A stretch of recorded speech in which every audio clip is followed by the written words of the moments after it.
So in this video, it's must see too, is the two Zacks. So in society, whenever a doctor or anybody wants to know me when I move to a new town, they got two Zacks from to choose from. And I'm going to explain how this happens. And this is one of the big problems that I have. Doctors and the state always listen to my father's and mother's Zack, while the real Zack that's there in the real world 24/7 that everybody can see is ignored. So I'll give you an example very simple. In the orphanage I was in, I was known as the most well behaved kid. I didn't like getting in trouble. I didn't like doing stuff wrong. Came first in swim class. I was the only kid on the priest's lap that talking to him, willing to actually talk to the priest. I also got the award for best behaved kid and got to go shopping to get Legos. Okay, in the program in New Mexico, I was once again the only kid with a little girlfriend. I treated the girls the best, so I was the one who got to hang out with the girls. I was also friends with every boy but the new Russian kid who was just upset with being there. I was always the one that also worked with the staff members, even though they choked me. I even got a goodbye choking gift and just sat there and took it. When I was in the behavioral program, the staff members used to come to me for favors when a kid was flipping the fuck out upstairs over cigarettes, and they were asking the staff members to give it to them, and then the staff members didn't want to get in trouble because they're the cigarette givers, and yet the kids need a cigarette. I was the one that settled it. When other kids wanted somebody to pick on, it was me, and I sat and took it. When people were fighting over the TV, it was me that brought three kids into the other room to watch a movie to get the argument to stop. It was me who the staff liked in the morning. It was me who one of the night staff slash or morning night staff slash weekend staff used to bring to the church, and we used to hang out on weekends. It was me who got private rides with the staff members, and it was me who got special privileges, like I got as many smoke breaks as I wanted at any time. I was allowed to leave the program anytime I left. No other kid in the history of that program could do that. I was also the only kid who did not get to go clothing shopping, and my father was the one responsible, and I never made a huff at the program. Instead, I just kept on asking my father if I could please be allowed to get clothing with the rest of the kids, and I was always told no. What I just sucked up. That's it. I just suck it up. I went without clothing. I got called the raggedy kid for 4 years. So what? I had to wear weird clothes to school, and that's what I had to work with. My father brought me out shopping to Costco. I picked out as much as I could from Costco. Jeans mostly, shirts, and that was it for the year. Stuff like that. So then we moved to the Lawrence program. All the kids, once again, I'm the mediator. I'm the one settling stuff. When there's arguments, when the girls are fighting with the boys, I'm the one stopping the arguments. I'm the one helping all the cigarettes. Somebody steals from me, and instead of me flipping out, I work with him and we figure out what's wrong with him, and he doesn't steal from me anymore, and he gets to stay as my roommate. I'm able to work stuff up with staff members. My father's getting his computer repaired off the cuff with one of the staff members that has a degree in computers or something. And that's because he trusts me. No other kid would he trust with this. The staff members are buying different DSs off of me because I have a collection of Game Boy DSs, and they would never buy this off any other kids. Why? They thought that maybe other kids would be stolen. But they knew Zach, they couldn't have been stolen. I was buying them at school. They know that for a fact. I don't steal. I never steal. People steal from me, and I forgive them for it. I have never stolen. I'm known as the honest kid. They know that they can buy anything off me and it's not stolen. Zach does not steal. The staff members know this. The kids know this. The manager of the program knows that Zach is the honest, church going, good kid. You can trust him. You can buy anything off of him, and you know it won't get you in trouble. So the staff members bought three DSs off me because when the PS Vita came out, the PSP, and all these new touchscreen DSs that had all these bigger new toys. Nobody wanted the old DS. They wanted the DSi, they wanted the PSP, they wanted all the new systems. So at this time, when I was in Lawrence, the old flip, regular old Game Boy DSs were nothing. Everybody was just throwing them away, painting them. There was a lot of everybody had a trashed one they didn't want. So I gave an offer, $10 a piece. The stores are selling them for 25.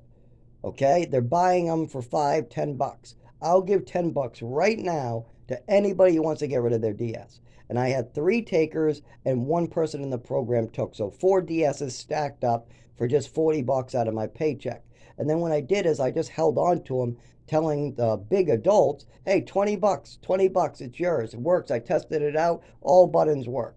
And I sold all 3 of them and kept one for myself. And I made good profit, 25, 20, and 15. 15 to a kid, a different kid in the program who just came in. One of them was broken that I kept, one of the buttons didn't work. And the other 2 I made 20, 25, and all I did was pay 10 apiece, and none of them were stolen. They all were checked out with the names of the owners. I made sure that the person I was buying it off of, it belonged to them. It was one of their childhood, it had their one of them even had, it was a girl's. She wrote with nail polish her name on the back, and it was real old nail polish. You knew it was hers. So these were all bought, sold perfectly in the right way. And nobody else, the staff members would never buy a DS or a video game system off anybody else but me, because they would be worried it would be stolen. If they bought off Devin, it would be stolen. If they bought off Christine, it would be stolen. If they bought off Catherine, it would be stolen. If they bought off Haley, it would be stolen, who my father even met Haley. All those people, if they bought off, it would be stolen. But Zach, they bought all 3. And they know none of them are stolen because Zach is the trustworthy, good kid who's always doing the right thing and making us laugh. Halloween, he has good jokes. On Halloween, he was an African American one year, and he did a private show for the girls another year where the girls dressed him up, what I did not appreciate. But again, I go with the flow, and everybody couldn't go home with their families. It was raining out. It was really depressed. The girls had nothing to do. I was the only boy there. So one of the staff members came up and said, can't you lighten this place up, Zach? You're always lightening everything up. Can't you do something? I said, yeah, I can. I went upstairs and said, Catherine, you really want to dress me up and do my hair and everything, huh? Yes, please, Zach, please. Get the other girls together, go to the bathroom, all phones in a bin with the staff member downstairs. No phones allowed. So all the phones went into a bin. I went and said, okay, girls, have at it. Do my hair. Pick out some clothing, whatever. Laugh, giggle, and then I'm going to take a big shower and get all this shit off of me.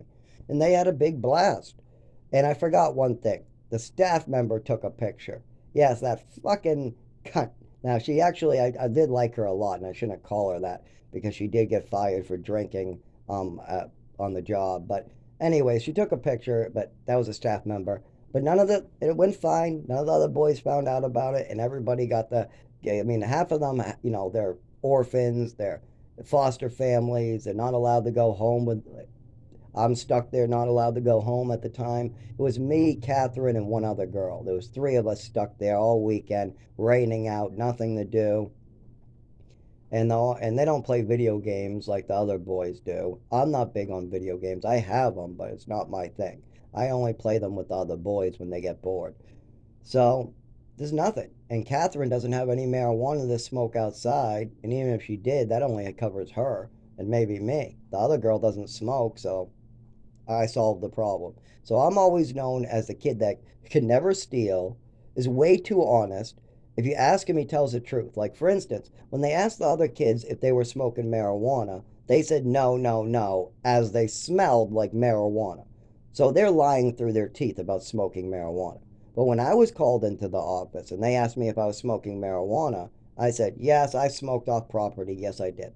Then they asked me, well, who else is smoking and who else is giving it to you in the program? Who else is smoking marijuana?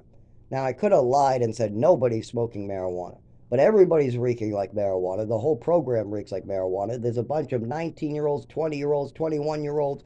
Half the people are 21 or over. So, across the place, you got 19 to 27. There's going to be marijuana and alcohol. So, and there's condoms in the bathroom. So, anyways, and I think of my answer really carefully, and I'm the honest guy, so I go with an honest answer. Well, let me rephrase that question for you, Stappy. Instead of me answering who's on marijuana, I'm going to tell you who is not on marijuana because it's a shorter list. Okay, you know the ugly one upstairs. I use her name. I forget it at this time. But anyways, the ugly one upstairs, she doesn't smoke. And the other one that just came in 3 months ago with all the zits on the face, heavy set, blonde, no, not Catherine. She's the pretty one. It's Caitlin. Catherine is the pretty drop down 10 one that smokes lots of weed, and then there's the ugly one that doesn't smoke weed. Anyway, so she doesn't smoke weed. That's the only two. I smoke weed. The guy in my room smokes weed. The guy across the hall smokes weed. The girl down the hall smokes weed. Her roommate smokes weed. Heather smokes weed. The new kid who's just 18 upstairs smokes weed. My favorite, AP, who's quiet and nice and nobody ever blames for anything, she smokes weed. We all smoke weed. But instead of telling them that, instead of naming all the people who do bad weed smoking, I name the people who are good. I said, instead of me telling you let me give you the list of people who don't smoke weed. You got upstairs so and so and so and so. Those are the only two people in your program that don't smoke weed. And I gave him an honest answer. Instead of snitching out every single person in the program, instead of snitching out my roommate, I snitched out myself. I said, yes, I smoke weed off property. And then when they demanded answers of who else smokes weed, instead of giving them that answer, I said, I will give you the answer in this way. I will give you the list of people who do not smoke weed. And then I did that. That's why I'm known as the honest kid. On top of that, I was the only kid in that program that had the internet code other than AP upstairs.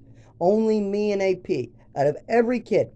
And the staff members knew that AP had it, and the staff members knew I had it because they worked on my computer and they could see, and I accidentally left it on. So they knew I had the password. They knew AP had that password, and we got to keep it until a third kid got a hold of it, my roommate. My roommate got a hold of the internet and started using it on his phone. So then they had to change the password. AP got the new password, and then I started to get the new password before my father got me thrown out because he was supposed to be giving me my social security, and then I was supposed to be using my social security to pay my rent. But instead, my father lied to the program, so I got a break on my rent because they told him I wasn't on any social security, and instead I was just working, so I got a discount. But once when they found out that was a lie, I owed like a year and a half's worth of rent, a year's worth of rent that I was going to have to pay back or just leave and get thrown out. So that was a problem that came up, as well as I was supposed to be learning the skills to handle my own social security, and they had a whole program to put me in to get my first apartment. But instead, my father didn't think it was important for me to get my first apartment. My father didn't think it was important for me to keep my social security. He didn't think it was important for me to learn how to pay my rent. He didn't think it was important for me to learn these skills to be an adult. Instead, he thought it was more important to control my social security and use it where he thought was best.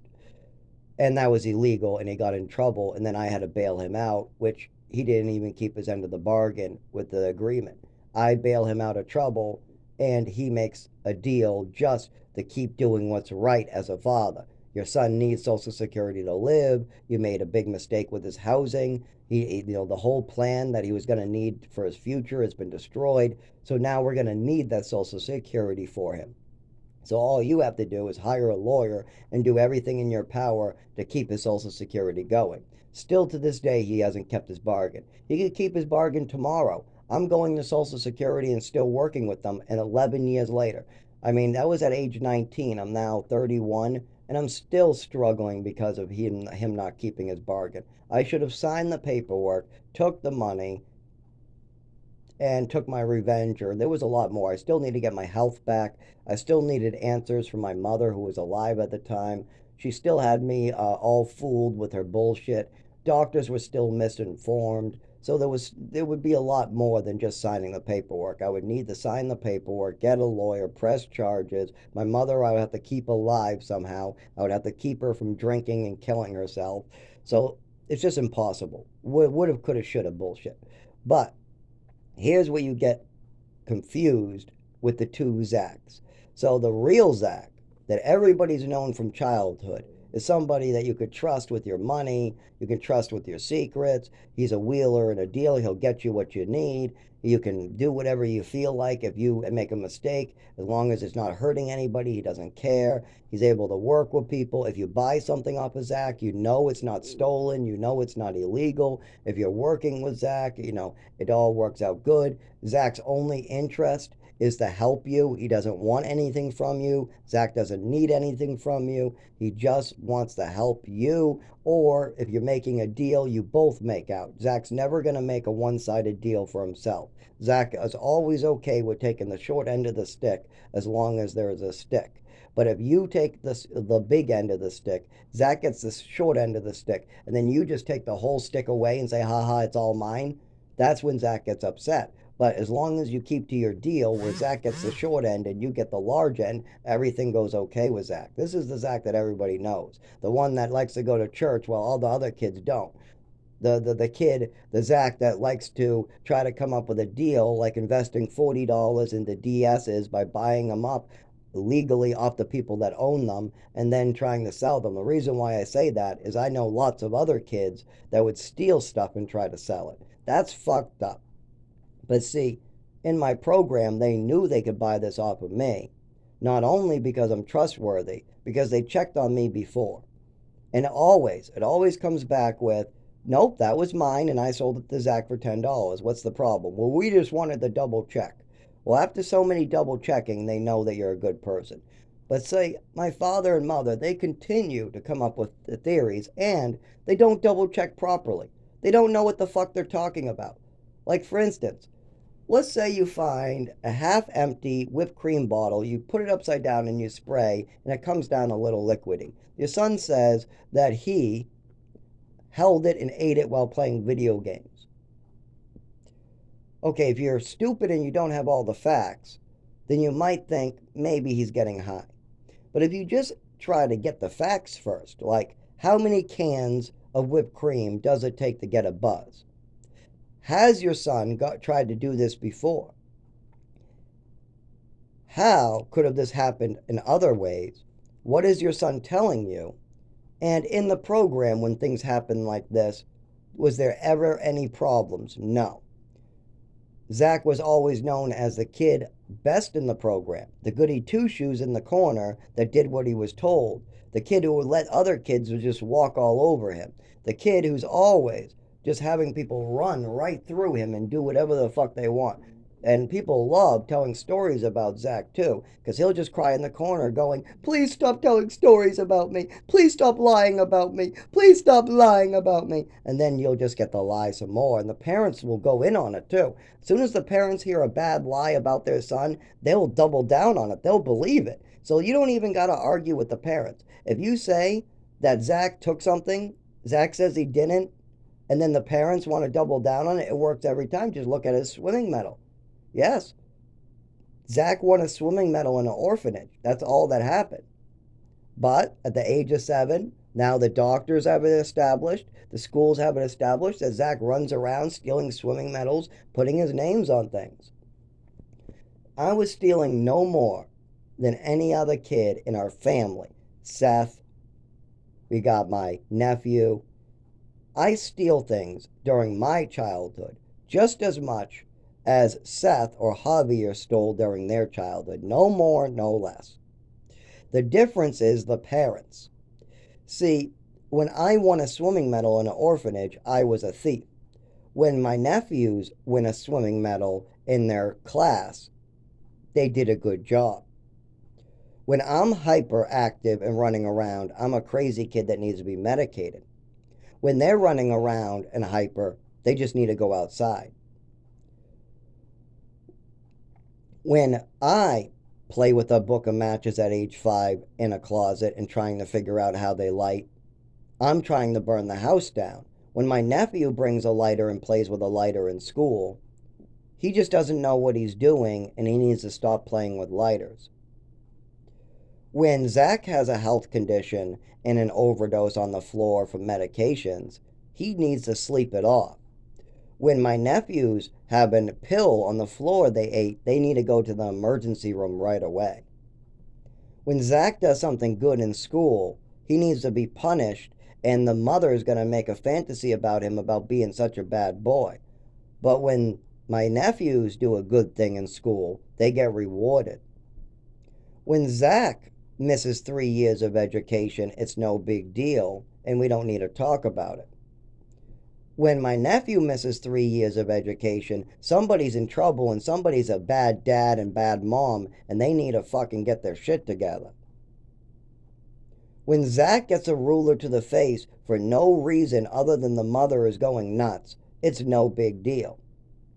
If my nephew gets a ruler in the face by a mother or a grandmother, somebody needs to pay. When Zach jumps into a pool and gets hurt, it's suicide and it's self-harming. But when my nephew jumps in a pool and gets hurt, it's an accident. When Zach gets a little girlfriend, nobody needs to go pick him up. It doesn't matter. But if Seth or my nephew gets a little girlfriend, everybody needs to pick up them and give them a ride right away.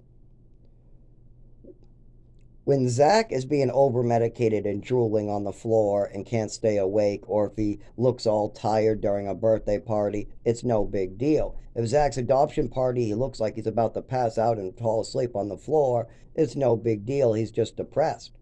But if my nephew looks like he's on pills, passing out on the floor, we need to bring him to the emergency room right away because something's wrong. If Zach's mother wants to make up stories at the doctor's and call him names and call him a shithead and get him over medicated and lie about him and tell my father lies, it's no big deal. But if somebody over medicates, lies about my nephew, calls him a shithead, gets him over medicated, or lies to his doctor, somebody would kill those motherfuckers. It's a big deal. If somebody destroys my nephew's health or permanently damage their organs, their legs, their nervous system, their brain, or their body, me, my brother, and others would kill that motherfucker.